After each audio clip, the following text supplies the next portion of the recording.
All right, so we're going to go over the three. We've covered two, so we now need to do four more, go over four more essays. And I'm trying to find where we're at. Sorry, Jane. There we go.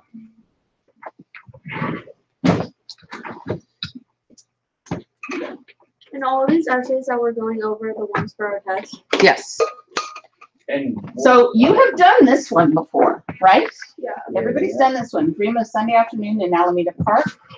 I recommend that you look it over because some of you were not as thorough as you could have been. So there are different eras of Mexican history. I would say at least 3 to 4 that are covered. You might want to go ahead and pull some specific people out of that. We have, obviously Diego Rivera is in there and various other things. So look over what you've already written. Keep in mind that you cannot use that. You cannot copy and paste that into the test, especially since you can be writing this, handwriting it. But make sure you understand that you're identifying some different eras in Mexican history, including the Aztec times when the conquistadors were there, the Mexican Revolution, and also a lot of you did not give specific visual and contextual evidence on why the original viewers responded to the mural in that way. So what would you say would be two identifiers that you want to put in this? They've already given us the title. They've already given us the time when it's coming out. The period that it was made in. So we already know that. I mean, we could say it's part of later Europe and Americas, but it's from Mexico, although they have given us that information there. So what medium would you say it is? Yeah, Mark. oh, never mind. I actually don't know. Is it oil? Think about it. It's a mural. Think about, Piece of stone and glass. no, Tempera. tempera is close. Fresco is what we were looking for. So tempera on wet plaster becomes fresco. Now, fresco kind of died out as an art, and the Mexican muralists revived it. And so that would be one identifier that you would want to put in there, is that it's a fresco. The other thing that you could say about it is that it was in a hotel, even if you don't remember the hotel's name. Anything, I'm not remembering the hotel's name right now. So I'm right there with you. Because it's part of the surreal. You could definitely say it's surreal Do you know what? because it's portraying the different eras. Okay, so what else? What message was she trying to put? Guys, please pay attention here. What message was Rivera trying to say here by putting all of these people juxtaposition? Saying like everyone contributed to Mexico's history. Exactly. So on this next one, we're identifying some eras, so we can go ahead and say the conquistadors. And don't ask me to spell conquistador. You can say the Aztecs, because there are some Aztecs in there. Colonial. Anybody think of any other? Independence. Yeah, the Mexican Revolution. Okay. And then the message was that everyone contributed. So it wasn't just the Spaniards who made Mexico great. In fact, a lot of people feel like the Spaniards didn't help the situation. So everyone contributed, no matter what their class. And you'll find that the College Board has chosen a lot of these pieces to make sure that we understand that there is a social message in there. That's why we have, is it Sister Juana Inez? She's in here as well.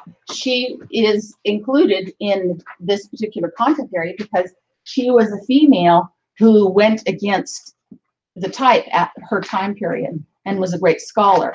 Like Juana. Uh-huh.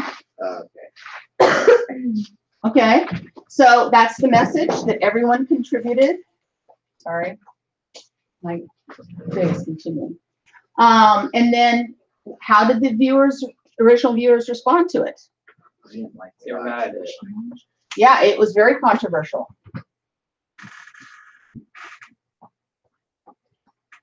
Why? There are They two said, reasons why. They say God is not real. And Comedy is Didn't he say God is dead? God is dead. Yeah. And then he was a communist. So they actually, so we need to make sure we know where that God is dead is found. There's a little scroll somewhere in here. But if you just mention that it's written on a scroll, and you also want to mention that it was damaged by some people. Okay? So make sure you cover all of this when you get ready to answer this. So moving right along, see what else we've got. We did that one yesterday. All right, does this one look familiar? Yeah. We just did this one. So most of you did a pretty good job of talking about this when you did your practice essay. So I don't know that we need to continue, but it is the attribution question where the, is it the Temple of Heaven? Is, you're asking to attribute it to the Forbidden City.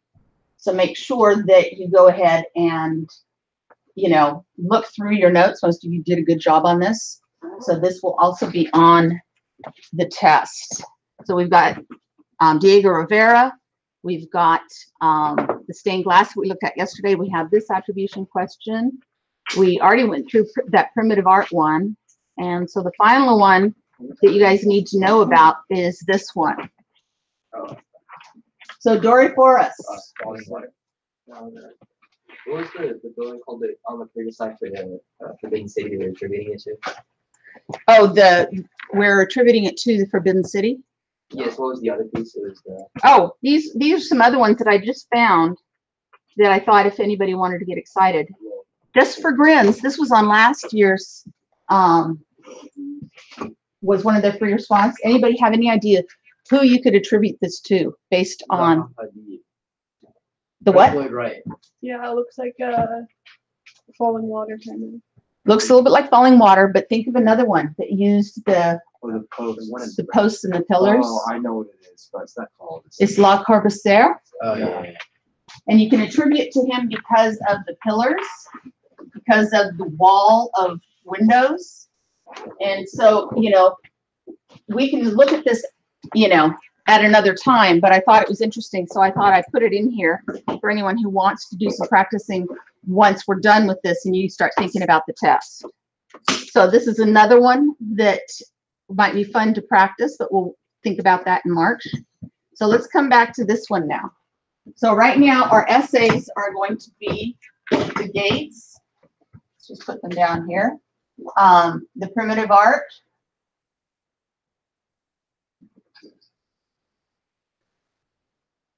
The stained glass.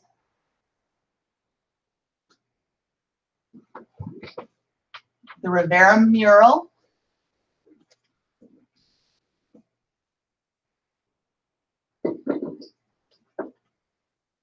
Chart. Yeah, Temple of Heaven.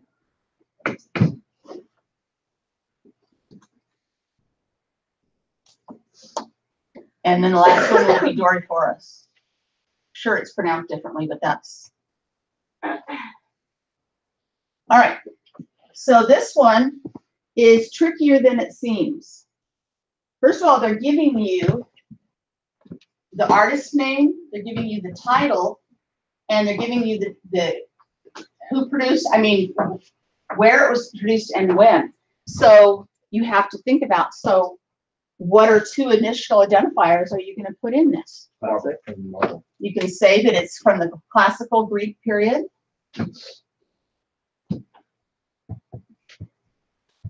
Was the original one marble? No, it's bronze. It was probably bronze. So you can say that this is a Roman copy. Or you can say that the original was probably bronze. So that gets you your two additional identifiers, and that's really important to make sure you keep that in mind. So now the next thing we need to talk about is Polykletos's ideas about the human form. What were his ideas?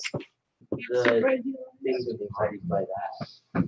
Yeah, you're gonna have to be a Oh. little more articulate than that. Is it like contraposto? Is that what it is? Contrapposto is in there.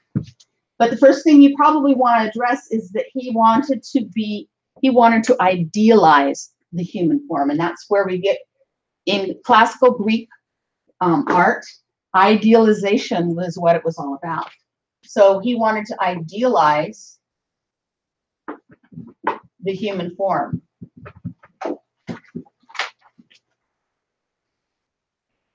Anybody have any thoughts on how he went about idealizing it? First of all, he wrote a canon or a book, and you need to make sure you mention that.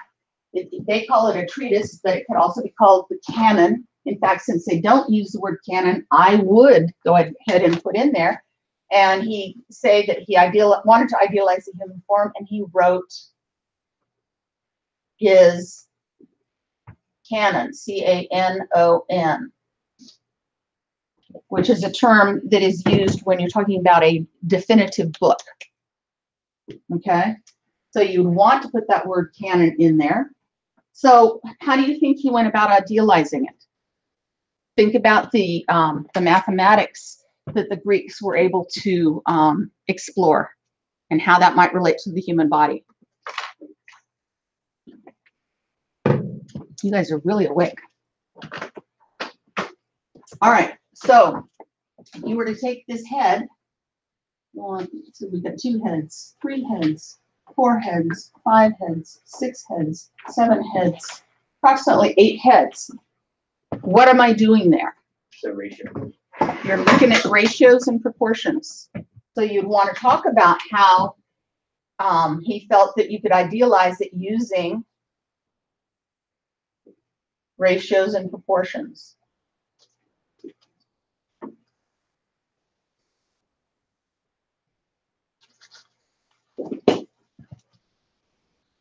So once he wrote this, then he went ahead and sculpted it. So, you can, see, that he had certain ratios in place. The other thing we need to talk about is analyze why his ideas as expressed in Doryphorus were so influential in ancient Greece. Why were they so influential? I just gave you a clue just a little bit when I referenced back to classical. Because later societies used the canon. Well, they extended that idea of idealizing to other areas and other parts of the arts as well as architecture. So they really used the idealization on the Acropolis, on the Parthenon. So think about that. So you would want to make sure that you put something in it about why his ideas as expressed in Doryphorus were so influential. It's because it created this idea that they wanted to, whatever they produced, it had to be idealized. Whereas the Romans took it a different way and went ahead and wanted to show, the gravitas of an older man's face. And so rather than idealizing, his face, they wanted to show it in its aging form. You would want to go ahead and say that when he carved this, or carved it or created it, because it actually wasn't carved, it was probably made first with clay. And, so when he created this, you would want to talk about his stance, which somebody already mentioned. It's known as contrapposto. I didn't spell that right. Okay, what is so revolutionary about that pose? Realistic. It's realistic. So think about the preformed figures we had seen up until this time, say in Egypt. It's moving faster. They were very stiff. They were standing with their weight equally distributed. We do have some early Koroses, including the Etruscan, Apollo of Minerva that is actually striding forward.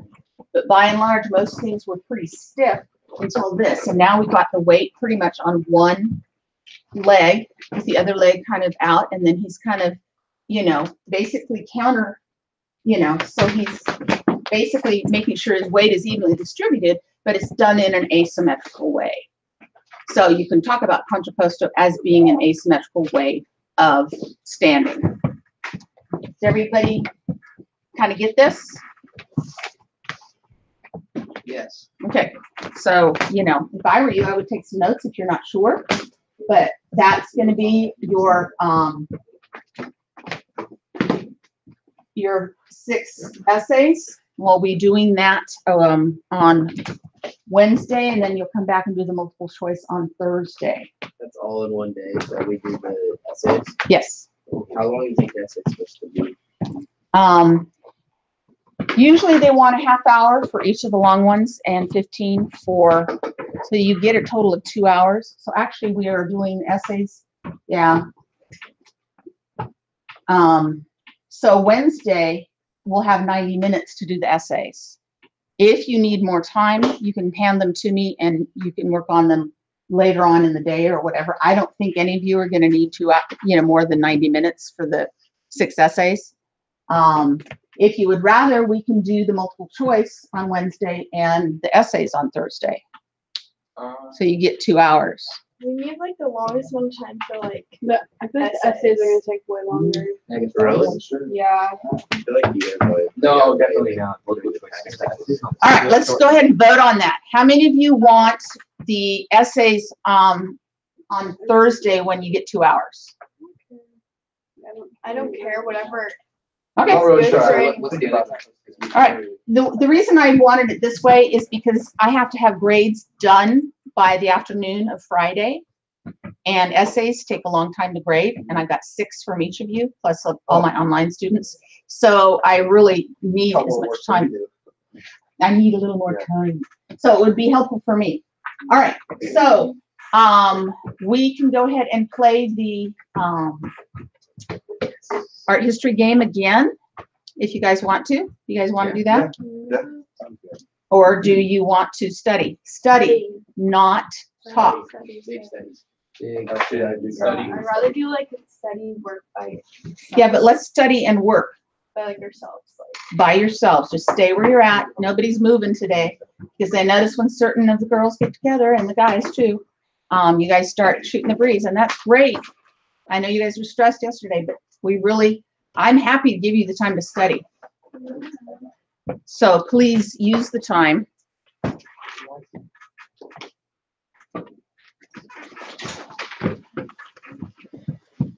So that's not.